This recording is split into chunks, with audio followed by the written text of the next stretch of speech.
नमस्कार, मैं कमलेश कबीर आपका एक बार फिर स्वागत करता हूं इस नए एपिसोड में। आज के इस एपिसोड में हम बात करेंगे बिहार की। बिहार में जिस तरीके से चुनावों की घोषणा हो चुकी है और अब पहले चरण के चुनावों के नामांकन, दोनों ही गठबंधन, चाहे एनडीए हो या फिर महागठबंधन हो, दोनों ही इस नामांकन से पहले हम कह सकते हैं कि फंसे हुए दिखाई दे रहे हैं। एनडीए की अगर हम बात करें तो एनडीए का जिस तरीके से कार्यशैली है या रणनीति है, तो उसका अपना एक जो है वो कह सकते हैं कि एक तरीका है जिसमें आपने देखा कि कितनी भी स्थिति उलझी हुई हो, एक लेवल पे जो है वो उसको सुलझाने का प्रयास किया जाता है। क्योंकि गठबंधन कैसा भी हो, राजनीति में महत्वाकांक्षा सबसे ऊपर होती है, सर्वोपरि होती है। और कोई भी दल जो है वो ये नहीं चाहता कि वो कम सीटों पर चुनाव लड़े। सभी दल जो है वो ये चाहते हैं कि वो ज्यादा से ज्यादा सीटों पर चुनाव लड़े। तो ऐसे में अगर हम अकेले महागठबंधन की बात करें तो मुझे लगता है कि वो थोड़ा सा गलत हो जाता है। अगर एनडीए गठबंधन में हम देखते हैं तो जिस तरीके से चिराग पासवान को लेकर जो है वो अब तक मीडिया में जो खबरें चल रही है, लेकिन अंततः अगर हम एनडीए की स्थिति को समझें तो इस वक्त तक जो प्रभारी है, चाहे भारतीय जनता पार्टी का जो है वो बिहार का चुनाव प्रभारी हो, चाहे जेडीयू का हो या बाकी दूसरी पार्टियों के हो, अगर मामला यहां पर नहीं सुलझता हुआ दिखाई देता है तो हमने देखा है कि लास्ट में फाइनली जो है वो अमित शाह की एंट्री होती है और बिल्कुल जिसको हम कहें कि एक सीक्रेट मीटिंग होती है और सब कुछ बाहर आके ये कहते हैं कि सब कुछ जो है वो बिल्कुल ठीक चल रहा है। ये एनडीए का जो है वो काम करने का अपना तरीका है। दूसरी तरफ है महागठबंधन। महागठबंधन की सबसे बड़ी जो समस्या है, जिसकी हम पहले भी चर्चा कर रहे थे जब वोटर अधिकार यात्रा शुरू हुई थी, कि महागठबंधन चुनाव में जाने से पहले एक बड़ी हार का सामना करना पड़ता है और वो है सीट शेयरिंग का। क्योंकि यहां पर आकर सीट शेयरिंग की जब स्थिति होती है तो मामला फंस जाता है और अंततः अब वो जो है वो यहां पर दिखाई भी देता है। क्यों दिखाई देता है? क्योंकि रैली करना, यात्रा निकालना और उसके बाद देश छोड़कर चले जाना कुछ दिनों के लिए, तो आप समझ सकते हैं कि फिर राजनीति जो है वो किस तरीके की होगी।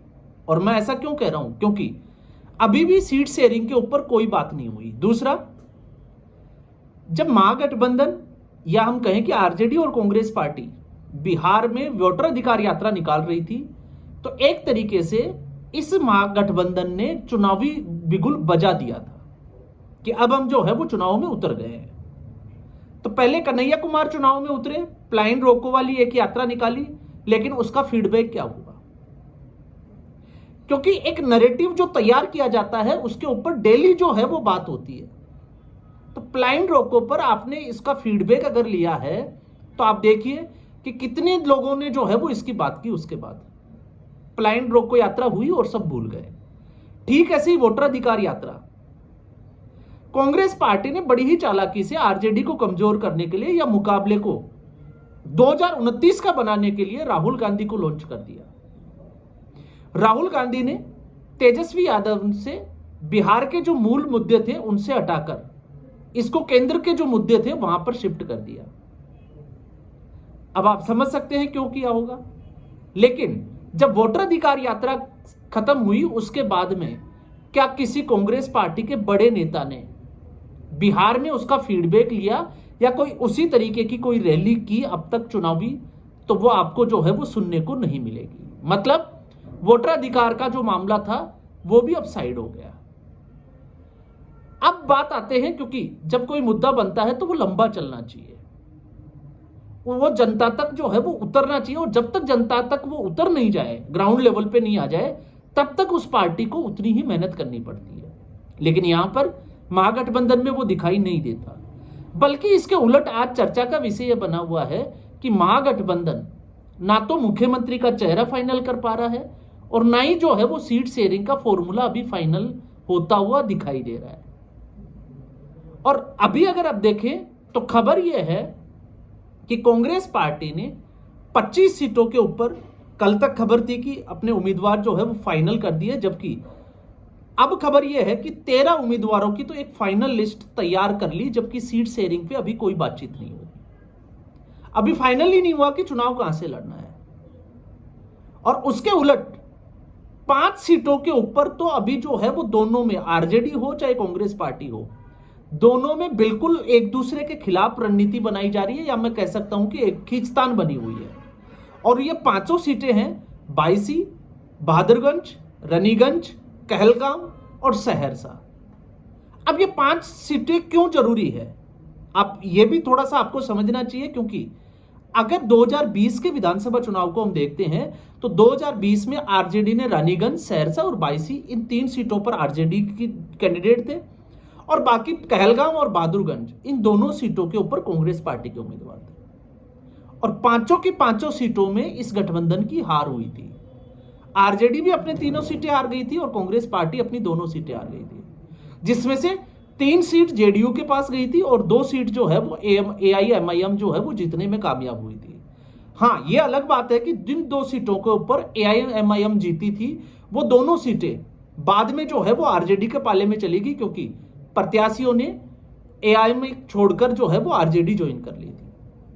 तो ये जो है वो हुआ था, जिसमें दोनों सीटें थी, एक बायसी की सीट थी और दूसरी बहादुरगंज की सीट। तो ये चुनाव परिणाम था 2020 का। अब जब ना आरजेडी जीती ना कांग्रेस पार्टी जीती, तो खींचतान क्यों? इसका बड़ी वजह यह है क्योंकि आरजेडी का एक स्टेटमेंट आया था तेजस्वी यादव का कि अगर वो ज्यादा सीटों पर चुनाव लड़ते तो आज मुख्यमंत्री होते तेजस्वी यादव। और ये कुछ हद तक अगर हम इसका आकलन करके देखते हैं तो वो एक वक्त था जब तेजस्वी यादव और उनका राजनीतिक कैरियर जो है वो अर्श की तरफ जा रहा था, मतलब ऊंचाइयों की तरफ जा रहा था। मुकाबला सीधे तौर से जो है वो तेजस्वी यादव बनाम आप कुछ भी कह सकते हो, लेकिन अब तो जो है वो मुद्दा शिफ्ट ही हो गया, क्योंकि अब तो मुकाबला सीधे तौर से राहुल गांधी बनाम जो है वो नरेंद्र मोदी नजर आ रहा है। तो ऐसी स्थिति में इन सीटों पे खींचतान का मूल कारण अगर हम समझे तो इस वक्त सीट शेयरिंग का जो फॉर्मूला है उसमें आरजेडी 130 के आसपास, जबकि आरजेडी की मंशा है कि वो 150 के आसपास सीटों पर चुनाव लड़े, जबकि कांग्रेस पार्टी पहले से मन बनाकर बैठी है कि 78 सीटों पर चुनाव लड़ेंगे। लेकिन इस वक्त सीट शेयरिंग का फॉर्मूला में अगर एडजस्ट करने की बात करें या उसको समझने की कोशिश करें तो 55 से 60 के आसपास जो है वो कांग्रेस पार्टी दिखाई देती है। तो वो चाहते हैं कि अगर ये 2-3 सीटें और मिल जाती हैं उनको, तो उनकी जो है वो बार्गेनिंग पावर, या हम कह सकते हैं कि उनका थोड़ा ग्राउंड लेवल पर उन कांग्रेस पार्टी को अपने आप को खड़ा करना है, तो शायद उसकी जो है वो संभावनाएं बढ़ जाएगी। तो ऐसी सूरत क्यों बनी? क्योंकि इसके विपरीत अगर हम देखते हैं तो आपको पता होगा सीपीआई, सीपीआईएमएल और एक सीपीआईएम, वाम दल जो है वो पिछले 2020 के चुनाव में 29 सीटों पर तीनों पार्टियां चुनाव लड़ी थी और 16 सीटों पर जीत हासिल की थी, जबकि कांग्रेस पार्टी 70 सीटों में से 19 ही जीत पाई थी। तो अगर एक तरीके से देखें तो उनका दावा जो है वो ज्यादा मजबूत दिखाई देता है। और दूसरा, इसके अलावा भारतीय कम्युनिस्ट पार्टी, उसने 19 सीटों पर चुनाव लड़ा था और 12 सीटों पर जीत हासिल की थी, तो उसका भी दावा जो है वो बड़ा मजबूत दिखाई देता है। तो यहां पर स्थिति यह है कि वाम दलों ने भी अपना अपना जो है वो दावा ठोका हुआ है कि उनको ज्यादा से ज्यादा सीटें मिले। अब इन सीटों को एडजस्ट करने की जब बारी आती है तो फिर 2 ही पार्टियां एडजस्ट करती हुई दिखाई देगी, क्योंकि इसमें मैंने मुकेश सहनी की तो बात ही नहीं की। एक, या तो आरजेडी को जो है वो कुर्बानी देनी पड़ेगी, या फिर कांग्रेस पार्टी को, या फिर दोनों को। इसलिए इन 5 सीटों के ऊपर खींचतान बनी हुई है।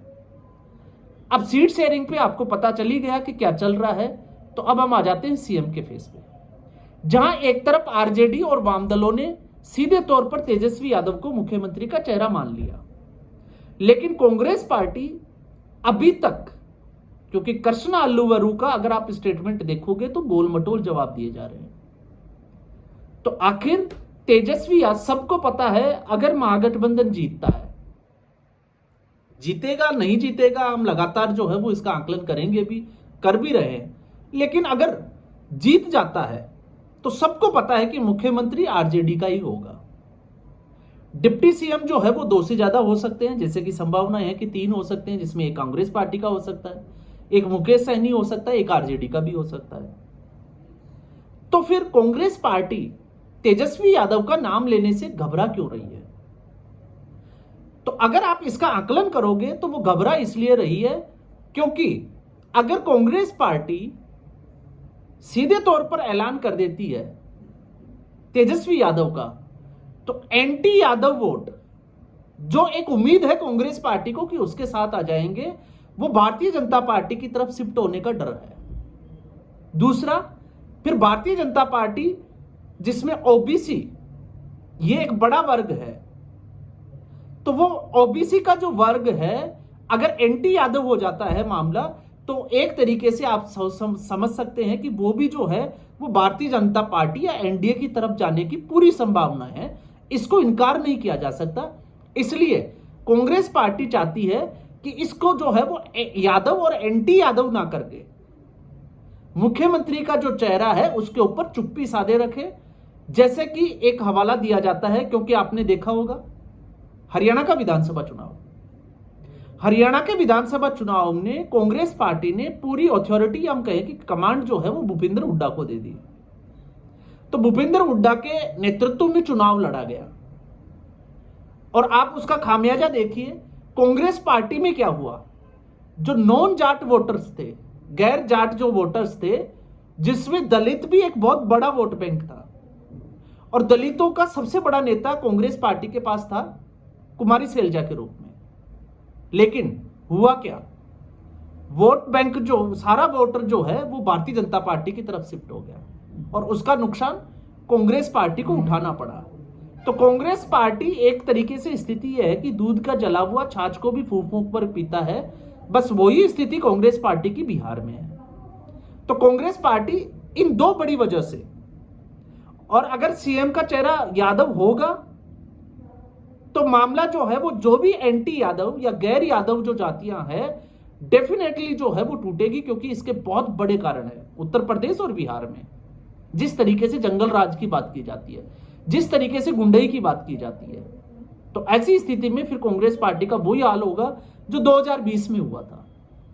तो कांग्रेस पार्टी ने अपनी तरीके से अगर आप देखोगे तो अल्टीमेटम भी दे दिया, क्योंकि 12 और 13 तो अब जो है वो 11 तारीख को भी मीटिंग होनी है, कह सकते हैं कि कल भी होनी है और 12 तारीख को फिर होनी है।